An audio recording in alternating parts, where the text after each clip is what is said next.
Welcome to another episode of the Cultivated Culture. Um, we have Coach Puskis that's not with us yet. He will be with us in a minute. He's in a business meeting, but this week's guest, we're very honored to have Josh Doan with us.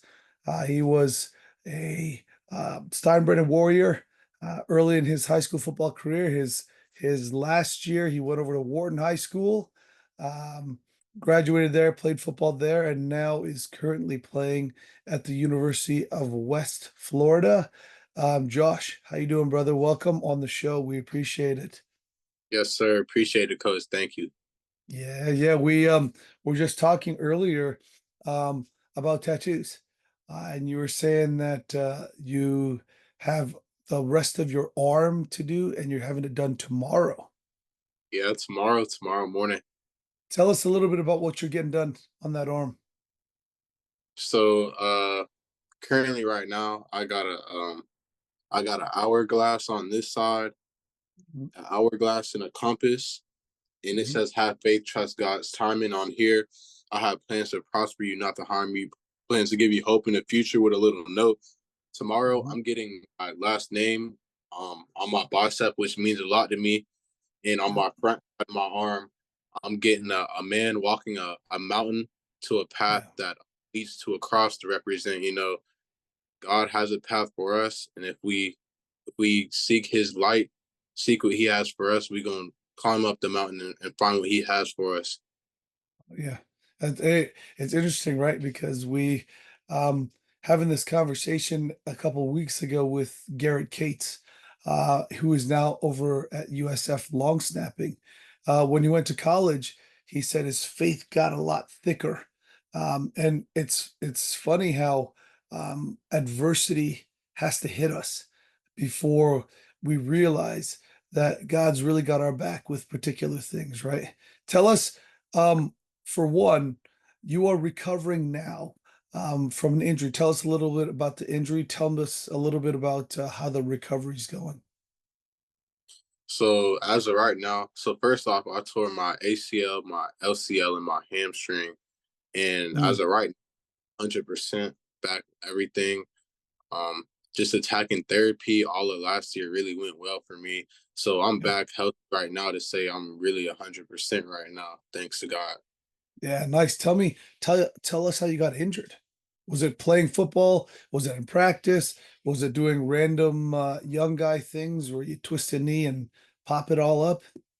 So it was actually my senior year. It was a week before our first game of high school. It was during our fall camp, and it was in practice. We were doing one on ones, and my the quarterback threw the ball up, and I went to go pick it off, and I Yeah. caught it, ended awkwardly on my foot, Mhm. and looked down, and I was like, something ain't right, and I was just in pain Yeah. really, and I tried my best to get up and walk, and I couldn't. I knew something wasn't right. I couldn't really walk, so they had carried me off the field and everything like that. And Yeah. then later, from the doctor, found out. The doctor found out what? I'm sorry, dude. We cut off for a sec. Yeah, we found out Oh, that it was air and everything like that. For me, I just thought it was another injury. Oh, if I train it for 2 weeks, take care of my body, it'll go away. But they told us it was a tear, so that was really hard on my end. I'll yeah. never forget. Yeah, I looked at my dad and we just looked at each other and I just started crying. So it was pretty hard on me. Yeah, it's had it been your first major injury, or had you been injured before prior to that? I always dealt with just light hamstring issues, but through my high school career, I really just fought through it all the time, really. So Yeah, nothing made just yeah, little minor. yeah. No, listen, I've been there as well too. I did a knee in college, and it's the first time I actually had a major injury where I felt like man, this is I'm not invincible anymore. This does not feel right. This does not feel normal. And even in the process of trying to recover, things just feel weird. They don't feel like they used to. And it kind of shakes your confidence a little bit, doesn't it? Right, 100%. You kind of, I can really agree with that. You kind of forget who you are, kind of, and what you can do, and you start, doubting yourself a little bit. Like you said, you kind of lose just a slight bit of confidence during that process. Yeah, well, I have, what I found out though, going back and circling back to faith is, um, it's all those things that you had been through, including this knee surgery and this rehab that you're doing, um, is at the end of it all, um, once you surrender that injury, once you have a little faith, in fact, have a lot of faith, right? And you start understanding that um, it's God's will for you, that this has to happen. And then stay instead of saying, God, well, like, why me? You start saying, God, what do you want me to learn from this? Then all of a sudden you start noticing when things start to change, when you start to progress, you start to get a little less frustrated. Um, but we all have been through that position where you go into into the depths, the depths of your doubt. Tell us, um, how long did it take you? Tell us, did you have people to lean on? Did you have people to help you get out of it?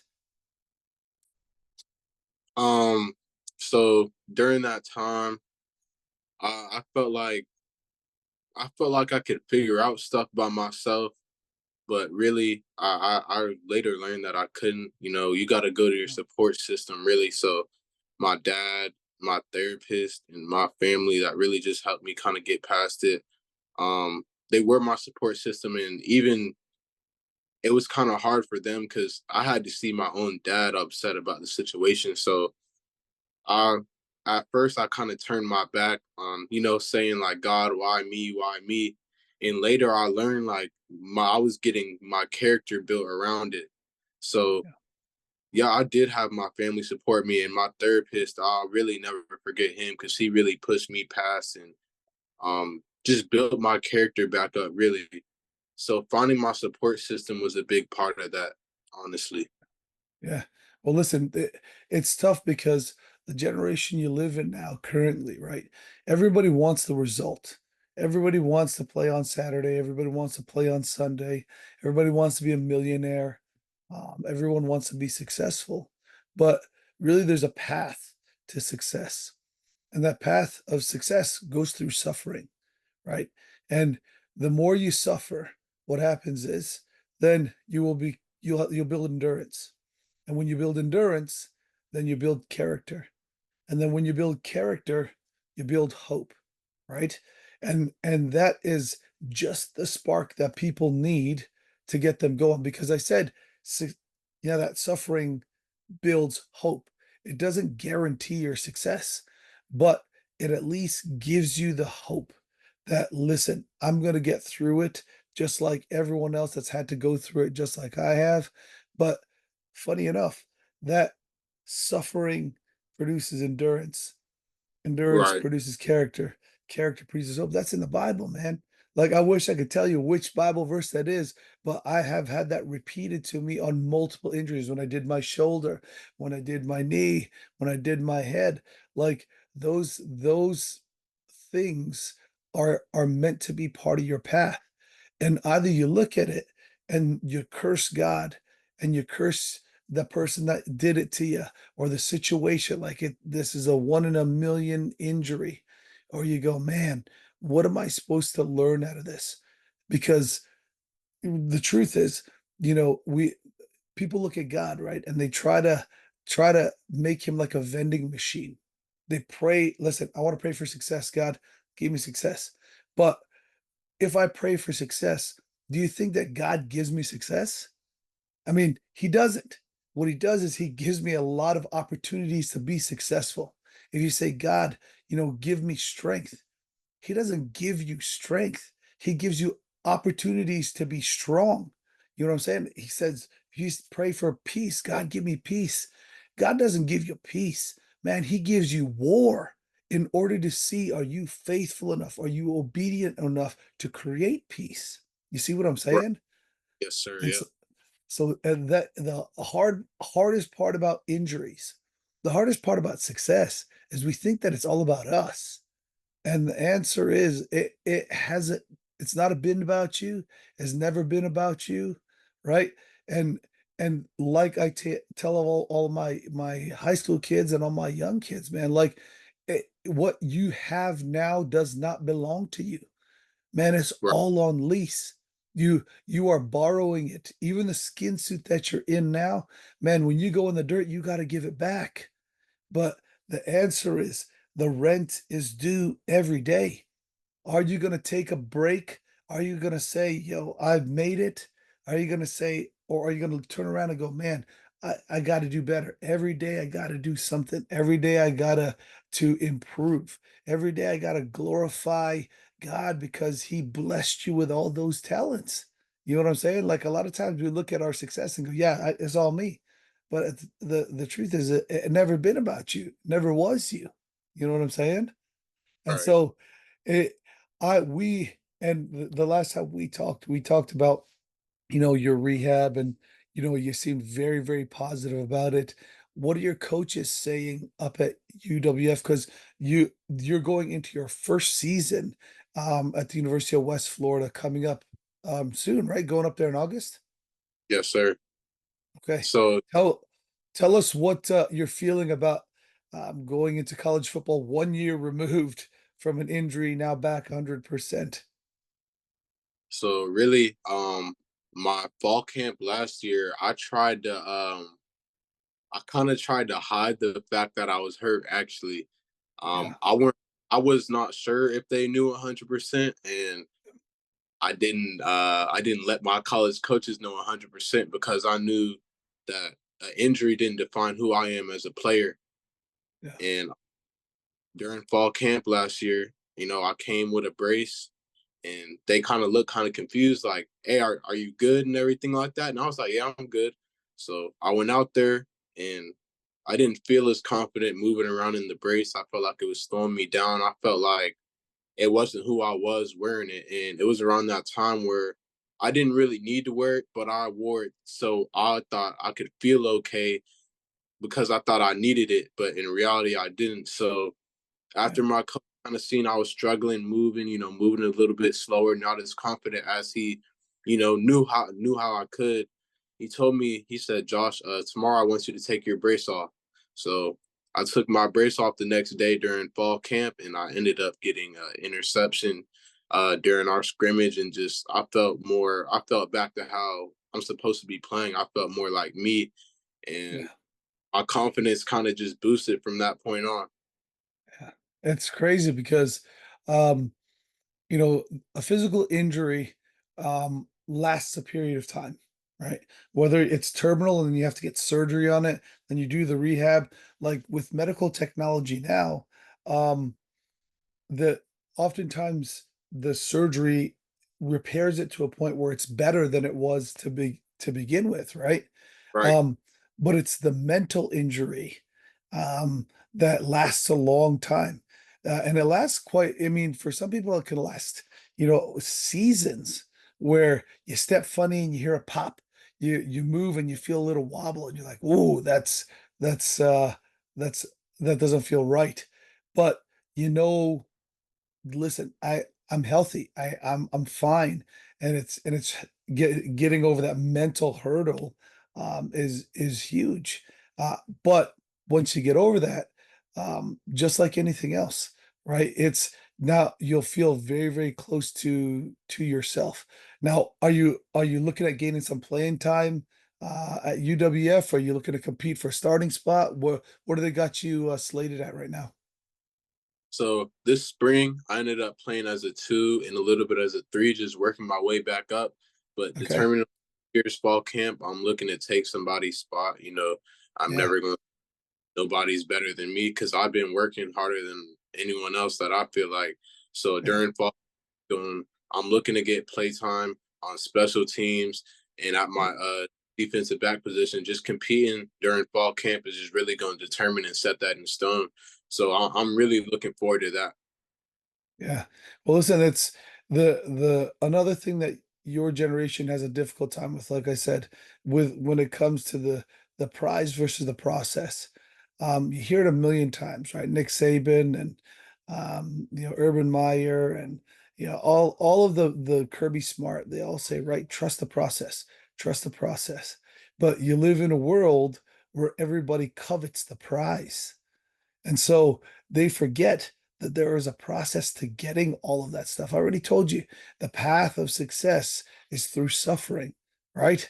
So part of that process, and we have all been there injury wise. And once Coach Greg pops up, he can share his story with you as well too. Man, when I got injured, I went back down. I was starting on special teams. When I my knee happened, bam, right down to the bottom. Had to start right back all over again. Right. But understanding that I enjoyed the process. Like I enjoyed running, I enjoyed lifting, I enjoyed the practices even more than I enjoyed the games. Then what ended up happening was it made it so much easier to get back to where I was supposed to be because I fell in love with walking instead of the destination. You know, you've heard that adage, right? Like the man that loves the destination is unsatisfied compared to the man that loves to walk. Because the man that loves to walk will go way further. Because if you're just focused on the prize, when you get there, then what? What are you going to do? But if you love walking and you love keeping moving forward, then you will actually hit your potential. And so it's nice to hear you say, you're willing to grind, you're willing to work, you're willing to start from the bottom and work your way back up to the top because that is a quality that's not um, it's not common for a lot of young guys in your age group. But also, what's not common anymore is football. What's common and not common anymore is those tenets and the beliefs that we have about football, which football is the greatest team sport in the world because you have to be accountable to other people. You have to be Right. responsible. You have to be committed. You have to be consistent, right? In the world we live in today, man, everyone is out for just what am I going to get out of it, right? Tell us what you have done to be a good teammate um, to those who you'll meet again up there at West Florida. Do you guys stay on a group chat? Do you guys work out together, the guys that are in the area? Or is it straight straight business? We all get in, we all get out. So I try to be that one person. I feel like when I was first hurt, I kind of got that sense that I was being forgotten. And, I couldn't lean, not everybody was leaning on me. I kind of felt like a lot of people were turning their back on me. So when I see people that are hurt or my teammates, I want to do the opposite. I try my best to encourage them. And anybody who gets hurt, you never know what someone who's going injured is going through mentally, Yeah, with their family, with their coaches or anything. So I try to be that person to, boost them up and let them know, hey, I notice you. I know what you're going through. Keep going, keep grinding, keep doing what you need to do. yeah, And it kind of rubs off on how I treat my teammates. I try to encourage them, see them. When I was hurt, um, I actually started getting everybody to work out. A lot of people in my freshman group, just on our free time, like when we didn't have practice, we would go lift just because, because they trusted me. So I'm just trying to motivate others to be better. If you're yeah, injured, work injury, treat it the right way, and really just get some extra work in. So I was always, hey, let's go work out. Hey, let's go get the field day off. Come on, let's go do it.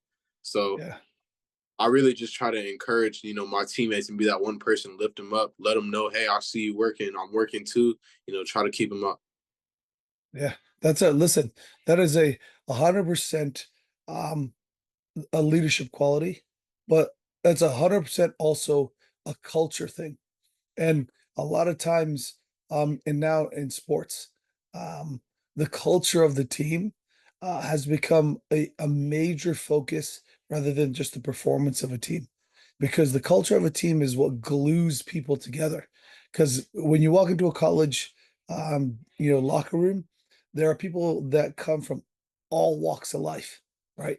There are people that come from the inner city. There are people that come from the country. There's black folks. There's white folks. There's brown folks, right? There's people that have come from every socioeconomic class, right?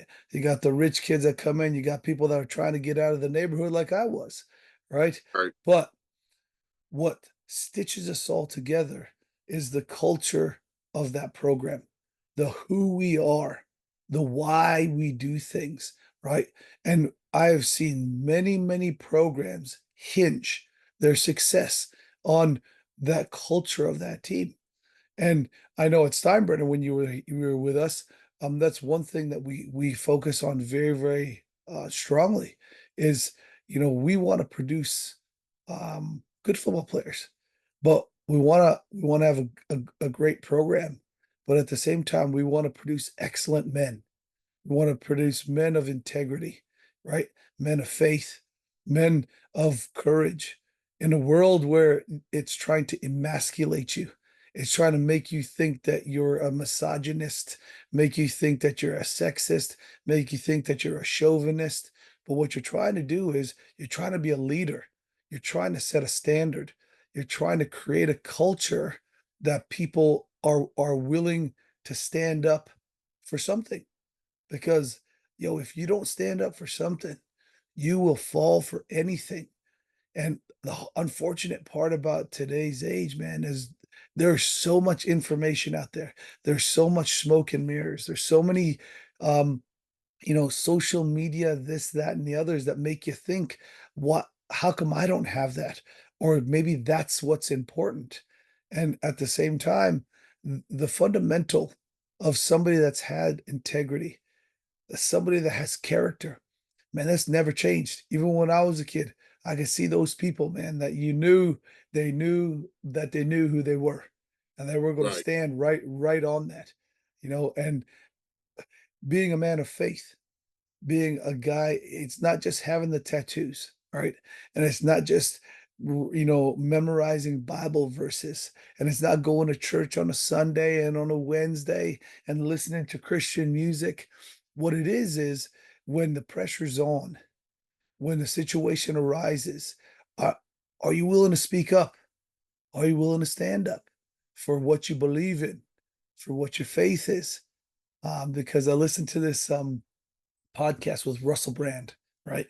And Russell Brand is a new Christian, but he has been a comedian forever, and he's been in some movies, and he's been in some raunchy movies, right? And he said something that was so profound to me. He said, um, we don't need any more Christians in the world.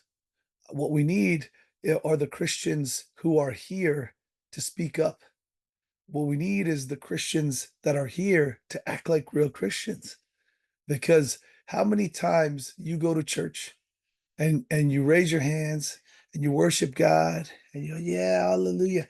And then as soon as you get out of the church, you curse the people that cut you off in line, cut you off when you're driving, lay on the horn, right? Because they didn't go through the red light fast enough. Like that's exactly what he means is there is a version of smoke and mirrors that you live in. And it's, hey, I gotta have offers. I gotta have an NIL deal. I gotta, have so many stars to make me feel like I'm an important football player. But for the same reason, I got a 91.5, the spirit sticker on my car. I'm pumping, like I'm there on Sunday mornings. That is, I think, the smoke and mirrors of life, man. And Mm. what the culture that we have tried to create, and you have been with us for enough years, is that you got to be authentic, man. Like you got to be real, because people can smell a rat. People know when you're not authentic, and that's when people leave. That's when people look at you and speak to you one way, and then they go and they do something behind your back and they forget about you because they look at you and go, wow, he is not who we thought he was. He's not who he said he was. He's not who he acted like when we first met him. You know what I'm saying? And Mhm. that's Sure. the hardest part of where you're at is injuries tell you the truth. Same as the weight room. You know what I mean? Injuries will tell you how much faith you really have.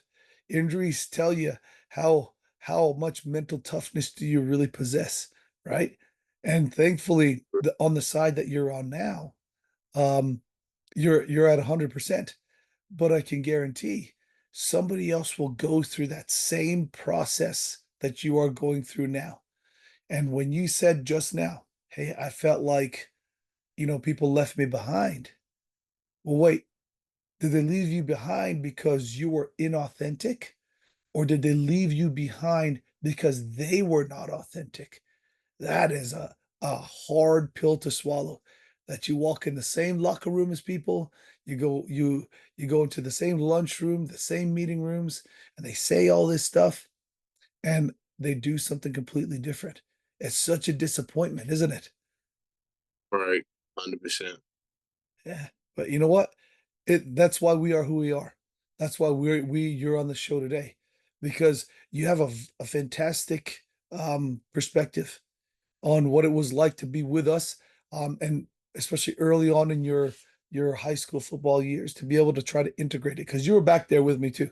And one thing that I think is the truest part of football is returning kicks and punts. And that's what my forte was. It's hard to do.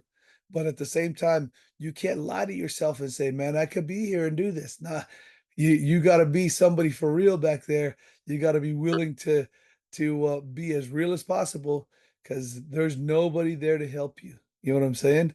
Um, you stayed with us for 3 years, and then you went over to Wharton. What what made you want to go over to Wharton? What was your mindset? Um, my mindset with that was really, um, me and my dad talked about it a lot, and it was kind of hard for me because I felt like I was leaving a good group of people. But just like you said, me and my dad, we believe that there was an opportunity for us and an opportunity that God was giving us. And we just kind of took a chance on that opportunity that we felt like was the right choice for us at the time. Yeah. Now tell me what was the culture like there? What was the program like there? So the culture there was definitely different from Steinbrenner. I feel like we were more we were more close. Steinbrenner, we were more structured. The coaching staff had us more structured, coached, ready to go to college. How we had our practices set up and everything. It was just any structure you want to have your kid in to play high school ball. I mean, that's what it was, preparing us for the next level. Compared to Wharton, I feel like there was no discipline there. We had Yeah, more. We had discipline at Steinbrenner. I yeah, feel like at Wharton there wasn't discipline. There was coaches, there was kids talking back, coaches talking back to the kids. yeah, It just wasn't structured. It wasn't a good structure to be around, yeah, and overall, the team culture wasn't the best. Our yeah, leaders. It was just really opposite change. We didn't have the leaders we needed. The yeah, structure wasn't uptight, and we didn't have discipline, and that yeah. affected the team. Yeah. Yeah, listen, it's hard because you see the shiny trophy on the other side, right? You see the shiny car over there, you see the grass over there, right? You've heard the adage that the grass is greener on the other side. And oftentimes we think that the grass is greener over there until we Right, get over there, right? And right, and so you're not the first person that has left us that has walked into a different program and go, wow, this is not what I thought it was going to be. Um, but for all the same reasons, man, like it's a lesson to learn. I mean, there's no hate. It's always been love. I mean, and I think for sure when you left, even though it was a disappointment to us because you were such a big player in our whole the scheme of our offense, defense, and special teams, um, I think it was all love. People try to show you love. People try, and still now, you know what I mean? There's no hate in it, but it's always a great lesson. Oftentimes lessons are painful too, right? That you go over there and that grass that seems greener is not what it seems. But this won't be this first situation that you'll be in your life where that happens. You know what I mean? And so Mhm. I always share with my young guys like yourself is, you know what are you doing on this side of the grass to keep it green? Instead of looking over there and wishing and hoping that you were on that side of the grass, what are you doing to fertilize this side? What are you doing to water and nurture and grow the grass on this side, right? To keep it clean over here. Because man, I'll tell you what, I've been through that path myself many a times. And thank God, he helps you pull through some of them, even though you make the decision that you thought was right at the time. Um, and it's again, just like an injury. It's not God, why me? It's God, what are you trying to show me? What am I supposed to learn out of this? Because this won't be the first time you cross a bridge like this. But I assure you, next time you do, you'll go, okay, let's reconvene. Let's think about, what and oftentimes it's not what's going on over there. It's all about what's happening in here. You know what I mean? And it's faith. And it's faith in yourself and it's confidence. And so, man, we missed you, and then to hear that you had that injury was even worse. But like you said, it's God's plan.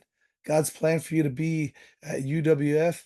Um, tell us what the recruiting process was, because you were also part of the COVID years where there's a lot of leftover guys. So the COVID years, for those people who don't know, the 2020 year, college football players were able to opt out of playing. And so what that did is it gave them an extra year of college eligibility, which in turn started hurting players like Josh because he's trying to come out of high school and make a college roster. But now those guys who would have already been graduated have had this extra year to play. So it ultimately made making a college roster harder. It tied up scholarships. It changed recruiting. Josh, tell us a little bit about how recruiting went for you. So my junior year spring, I started playing spring ball at Wharton. Um, I'm at a new school and everything like that. Before spring ball even started, I got introduced to many coaches, even if they didn't offer me. I got introduced to Georgia Tech, um, Penn State, FAU, F- FIU, schools like that. So I was introduced to a lot of schools, making conversation, just getting to talk about the culture of different coaches. So when spring ball started, I ended up earning seven Division 1 offers. So I had coaches come out to watch my practice almost every practice, and also we had a couple 4 and 5 star kids on our program, so they brought in attention too. So there was always a coach watching, which also motivated me. So with recruiting wise, I met a lot of new coaches, caught a lot of coaches' eyes, and then Yeah. I didn't commit going into my senior year because I felt like there was more opportunity for me to earn more scholarships because I was betting on myself. Yeah. So I felt like Furman was the school for me, but I wasn't sure on it. So I kind of waited it out. So when it was time for me to commit, that's when my injury happened. And, Mhm. me and my dad talked about it. Should we not tell the truth? Should we let them know? What should we do? Yeah. So me and my dad decided, let's be truthful and let's let the D1 schools we had, let's let them know we're hurt. So Yeah. they told us that it would be fine and everything. When I went to Furman University, they checked me out, X-rayed me, stretched me, had their doctors check me out to make sure I'd be ready to play in the next season when I got there. So we went up there and came back the next day, and we thought everything was okay, and we got a call, and he was saying that we weren't going to be okay to play, Oh, wow. which our recovery time would have been over and everything like that. So we were really confused on why. So, you know, that door kind of closed for us. We didn't understand why. It didn't really make sense, but that Yeah. door. We just knew, everything happened for a reason. On to the next school, Colgate University, another school we had an offer on for the table. We went there. I felt like the culture there isn't really what I wanted, Yeah. and I just want to pick something up just because it was there. I was Yeah. praying, and I felt like that wasn't what God had for me. So that door closed there. Come down to it, I ended up losing the rest of my offers due to my injury. I feel Wow. like football is kind of like a business. So if you Yes. can't help them out, if you can't provide for them, then they don't really want you. So when I'm down that road, that's when I started kind of losing it. Me and my family and everything. I thought everything I worked for was being taken away. Yeah. So during that walk, at first, it was a lonely walk, but I prayed every day. I worked my Yeah. butt off every Yeah. day. I really just had faith with like how we've been talking about. I had faith, Yeah. all part of his plan. Something gonna come up. I didn't have faith without working. You know, Yeah. I was still sending my film out to all the coaches. I didn't just lay down and just cry in my bed. So later on, around the late signing period, I want to say around February, the University of West Florida reached out to me, and I ended up taking an official visit there. Yeah. And when I thought everything was over, everything was taken away from me. Even my track season, I was looking forward to. That Yeah. came and I ended up committing there, and through all that, God said, have faith in me and just wait, pray and work. And, I'm gonna have what I have for you. So I felt like that's what he had for me. And we took it, met a great head coach that was a Christian, big on the same site that we had and everything. So we knew from there, yeah, like God worked out for us. It was for us. So that's how I ended up committing there. And that's kind of how my recruiting process went. What a phenomenal story, right? And thank you for sharing that because a lot of people don't realize. A lot of people want to go and get recruited D1. Everybody wants to follow plan A, right? But you come to realize, man, only a very few amount of people can execute that plan A because life is in the way. Life happens. Sometimes somebody with more stars pops up. Sometimes an injury like yours happens. Sometimes, like you said, it's a business. They just go, nah, let's just, we're going in another direction. And it could tear you down. It can downright break you down. And that's the hardest part about the recruiting process is people fall in love with the place. People fall in love with the program, but they don't fall in love or they lose the love for the process that got them there. And it's wonderful to hear. You kept grinding, you kept working, you kept working, you kept having faith because how many other people you that I've coached have quit, have said, you know what? I hadn't had my dream offer, my dream school. I'm out because they want to make it their will instead of realizing, like I told you, man, it's all part of God's plan. It's all God's will for you. It's already mapped out for you. You understand? This injury that you had, the stop at West Florida, the stop at Wharton High School, all that stuff was planned out for you. But if you try to make it all about yourself, then you miss the lesson and you miss the blessing that God is trying to put in front of you. You understand what I'm saying? Like I try to explain to people too. You drive by on the same road day after day after day after day after day, and there's a speed limit sign that you pass 100 times, but you never see it because you just are focused on whatever you're doing. You're focused on the drive, and then a cop pulls you over, and a cop says, "Man, did you know you were speeding?" No, no, no, I didn't. Do you know what the speed limit is? Well, no, not really. Did you not see that speed limit sign that was back there? And you go, no, but that speed limit sign has been there since that neighborhood is there. and you just stop looking at it because you were looking with your own eyes. And the crazy part about it is that's God. God has his blessings all out there for you. He's put them out there for you. They've been out there. Um, but we sometimes try to take our path. We try to make it our will. We try to make it our timing. And what ends up happening is God goes, yo, you passed the blessing again. Yo, you just passed the blessing again. Yo, you just passed the blessing again. And people go through a whole lifetime, Josh, and they wonder why they have not been blessed. They wonder why they aren't lucky, right? And the issue with it is you don't make your own luck. Your blessings are already out there. You just got to look around. You got to be aware.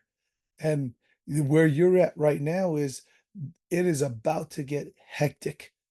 I mean, absolutely a mess because there will be 1,000 different distractions out there. But if you have fallen in love with the process, if you're stuck on the process, Josh, and that's what you focus on, and you focus on keeping your eyes on God, keeping your eyes on the road signs, you won't miss the blessings when they pop up. And sometimes those blessings are not shiny and bright things. Sometimes they're knee injuries, right? Sometimes they're getting cut from things. And Right. those are all part of your process. But we're super excited for you because it sounds like you're going into the right mind frame walking into it. Now, UWF is a D2 school, correct? Yes, sir. And so, unlike some of the big D1 schools, the NIL money has not trickled down quite as much yet. But one thing that certainly has is the transfer portal, the people that are jumping in and out of the transfer portal. Tell us your thoughts. What do you think about transfer portal? What do you think about guys get jumping in and out? What is your viewpoint on it?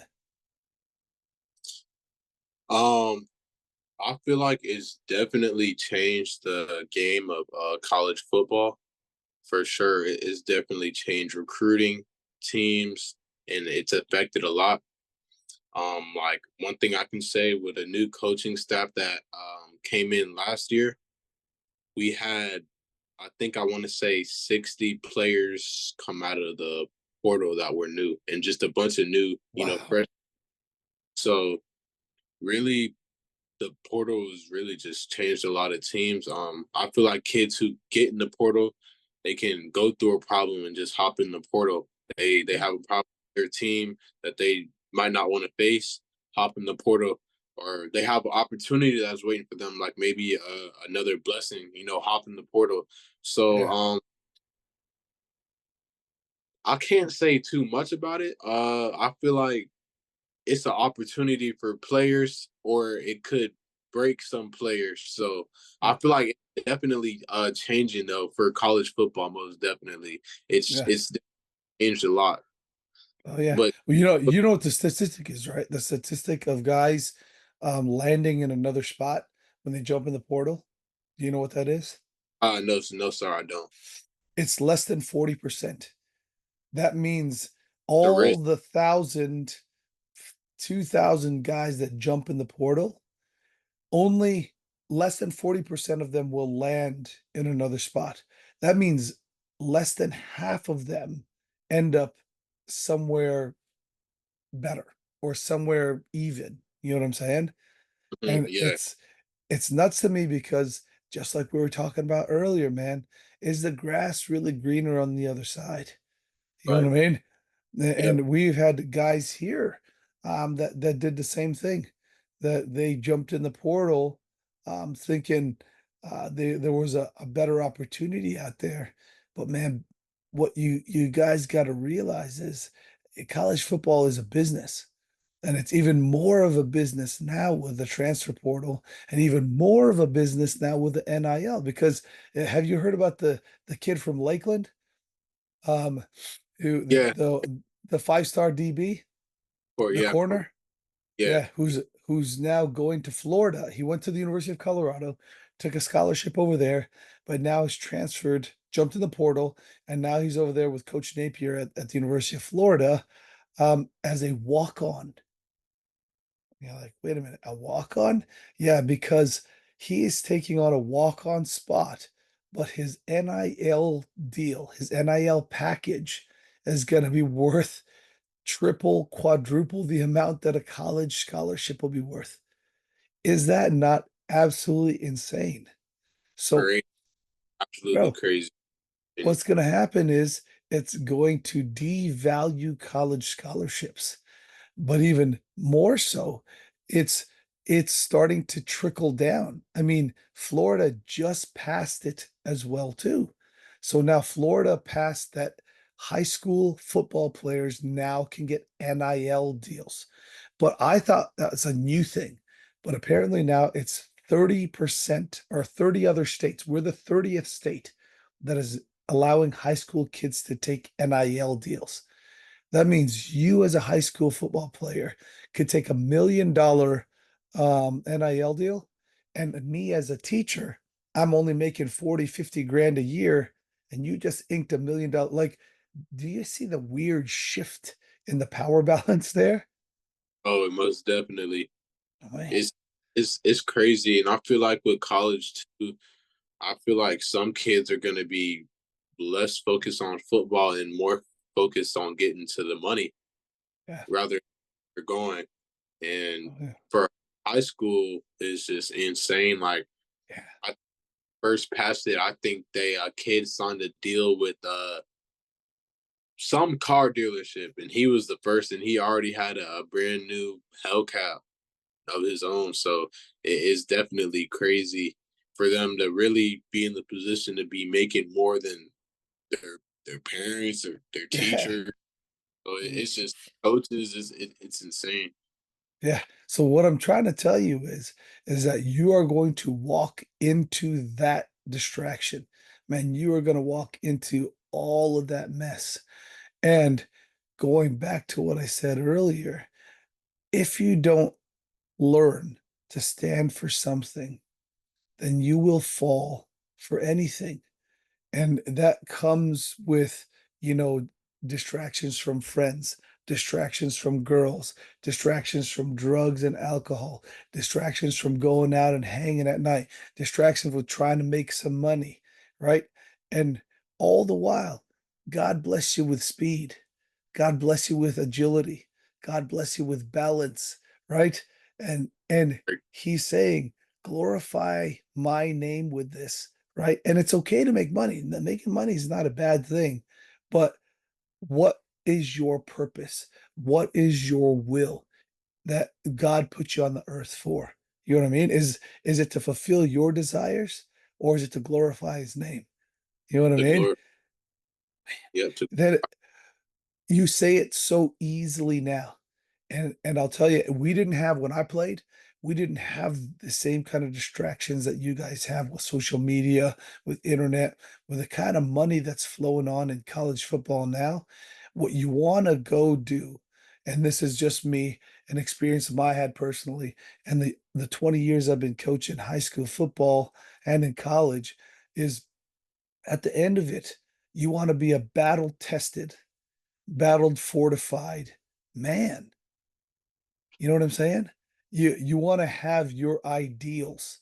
You want to have your faith. You want to have your mental toughness tested. That's what college football is about. That's what football in general is all about. It's seeing, can you withstand the pressure that the game is going to put on you? But now in the game that you're walking in, the college football game, the business of college football, that is also going to provide you a ton of different distractions and pressure that are going to test, who is Josh Doan? Is Josh Doan authentic? Is he who he really says he is? When someone starts flinging money around and saying, "Hey, man, we want you for this underwear deal, but you gotta take all your clothes off and just be in your under." Like, you see what I'm saying? We want you yeah, we want you to be part of our smoke shop. So we want you to, you know, promote our stuff, like, but we'll give you X amount of dollars to do it. Are you willing to compromise what you believe and who you are for making money? It's it is such a hard question to ask people right where you sit now because you ain't got the contract in front of you. You don't got the people that are blowing the smoke up your butt and telling you how great you are. And but Right. meanwhile, they're the wolf in sheep's clothing that are just waiting to ink you on that deal so that they could just use you to for their benefit. You see what I'm saying? Yes, sir. Yeah, Man, and I 100%. and I and I've been there too. Man, I've been there too. I have turned down, many a deals, not just, because college football, I couldn't do it. When I played professional rugby, overseas and when I played with the Philippines, there was a lot of big deals that went down. Um, and I passed them up because I'm like, "Man, I can't do it." And there's one in particular called bench. And bench is like it's like a Calvin Klein in Asia. And what their specialty is men and women's underwear. You know what I mean? And they selected a bunch of us to do a photo shoot. And in fact, those photo shoots were supposed to be on billboards, right? And those billboards, when they came up on the highway, they actually stopped traffic because they were that provocative, right? When that opportunity popped up, Josh, I was like, yeah, I'm good. I'm not taking that. But those guys that did it went on to like in Asia and in Philippines, some of those guys went on to TV careers. Some of those guys went on to movie careers over there. Um, but again, do I ever regret my decision? Would it have taken my life in a different path? 100%. But would I be able to wake up every morning and look at myself, um, and respect the body of work that I've put out? It would have been a lot harder. You know what I'm saying? Right. Because because the truth is, man, that money, it it's a relationship that people try to nurture. But here's the truth, Josh. It's a relationship for the streets because when you make your first dollar and it goes in your pocket, it's ready to jump out of your pocket and get into the next pocket. But what you didn't realize is that it's been in 1,000 pockets before it got to yours. And when it gets out of your pocket, it's going into 1,000 more, right? And when I put it like Right. that, you're like, yo, wow, that's weird. That's a relationship for the streets. But we nurture it. We try to love it. We try to caress it because we think it's gonna stay with us. You see what I'm saying? But Yes, sir. but it ain't. Money was here before you. Money doesn't care an ounce about you now. And when you're gone, money is going to keep flowing at the same speed, whether you're on the rock or not. And so, why do I tell you this? Right?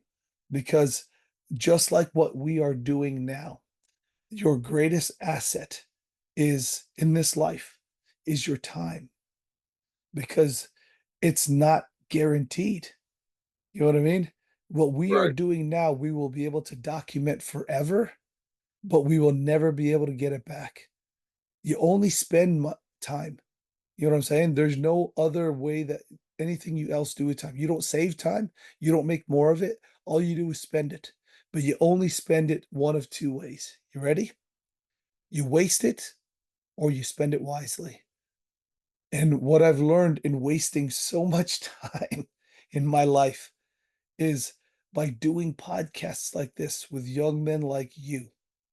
What I'm doing is spending my time wisely, sharing all of the things I've ever done wrong, right? And Right.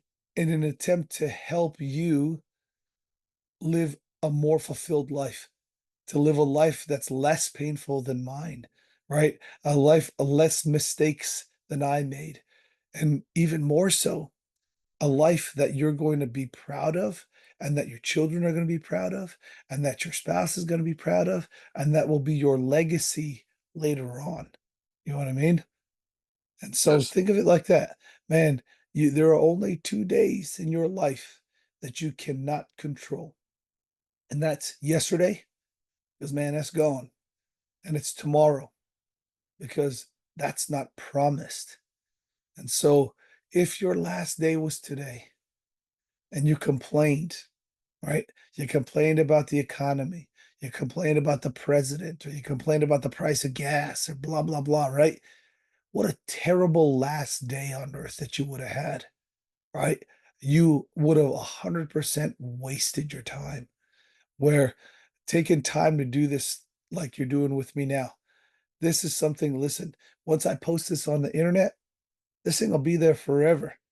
And funny for me, because with Coach Puskis and I, he's a little bit younger than I am. When the internet started, they used to tell us, don't post anything on the internet because it'll be there forever, right? Yeah.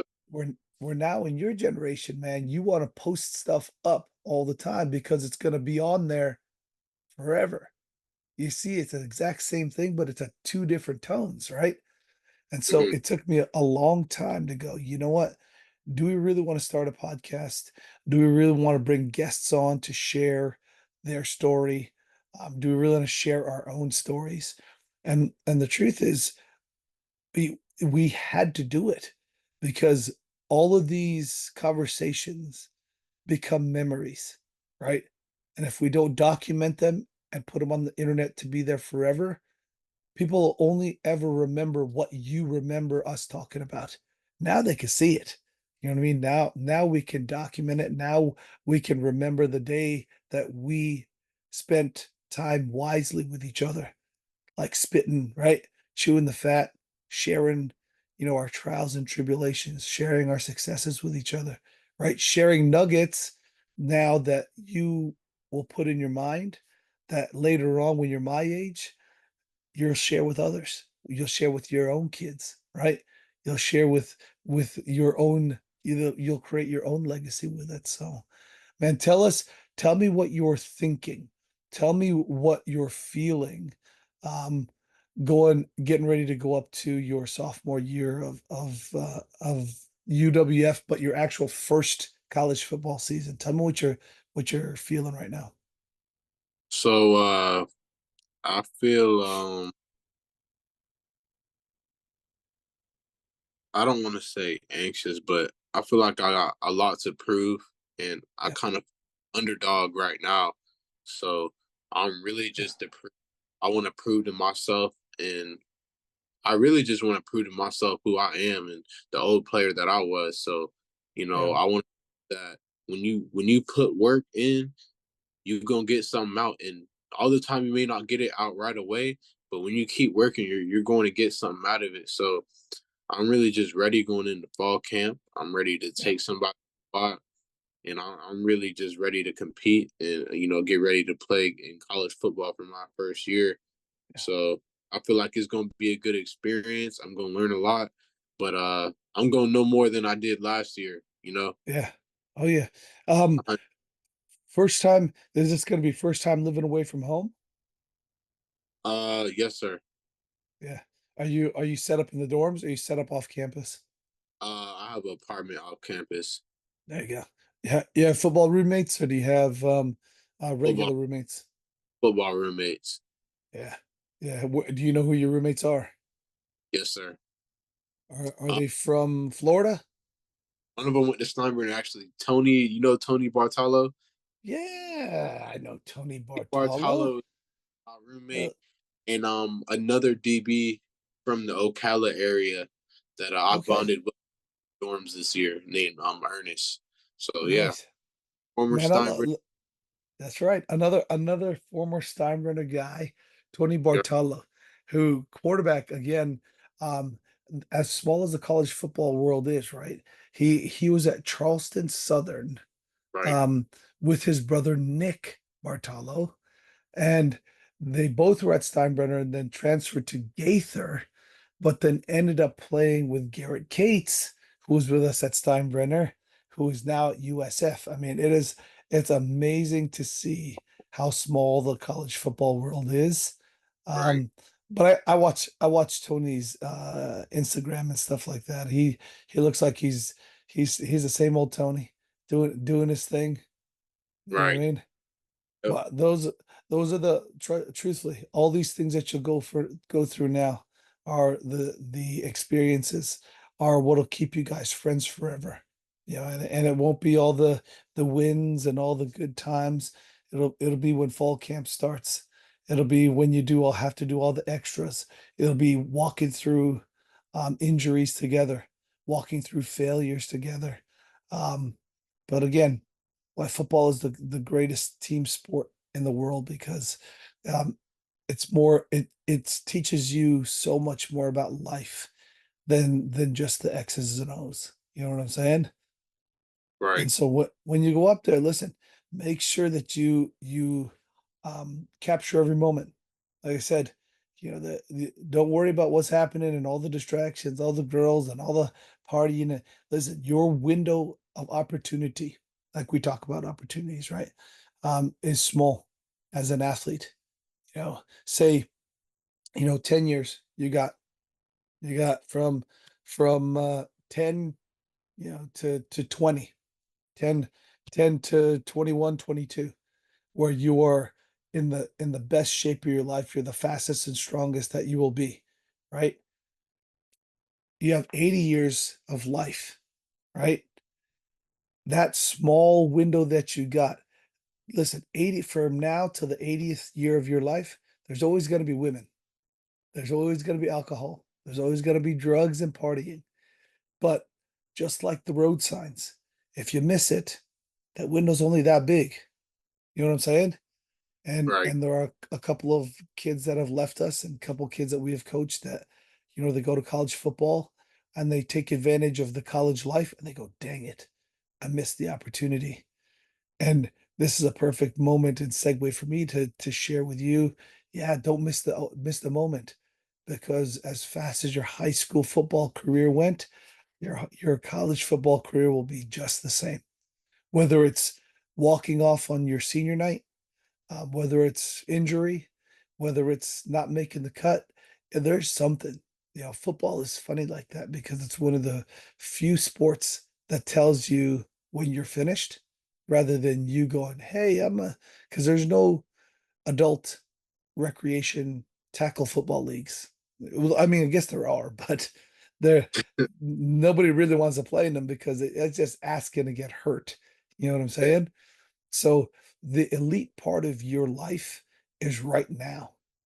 So what I'm sharing with you is, for one, capture the moment because the times will pass so quickly. But two, capture the opportunity because it's a small window and that window closes super, super fast. You know what I'm saying? Trust me, I know. I've been there a couple times. And I get super excited and I live vicarious through the guys like yourself that are just, mounting up now. That are just packing your gear and getting ready to go to war. Man, I miss those days. And do I wish I could do them all over again? Hell no.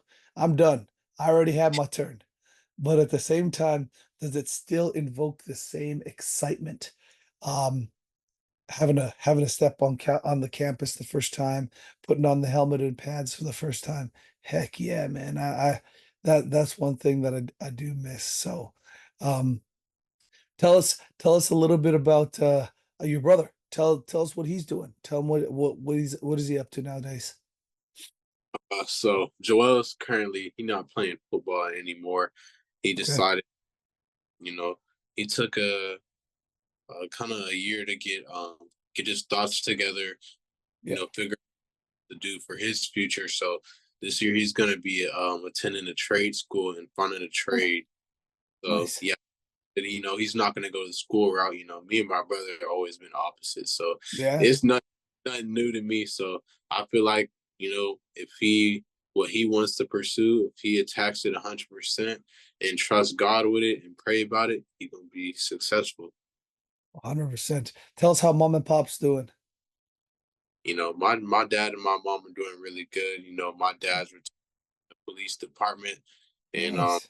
he's just up. He owns a car shop on MLK. So he basically lives there. Handling business Yeah. there. And my mom's just stay at home mom, but always looking out for us, making sure we're good and everything like that. So making sure you guys Or- are doing the right things. Yes, sir. That's it. Keeping one foot in front of the other. Now, before we close the show out, we always ask our guests, um, what what was your favorite memory playing high school football? And because you transferred over to Wharton, no problem. But give us what one of your favorite memories is of playing high school football. Like a game memory. Yeah, anything. It didn't have to be game. It could be something y'all did after, or bus rides, or whatever.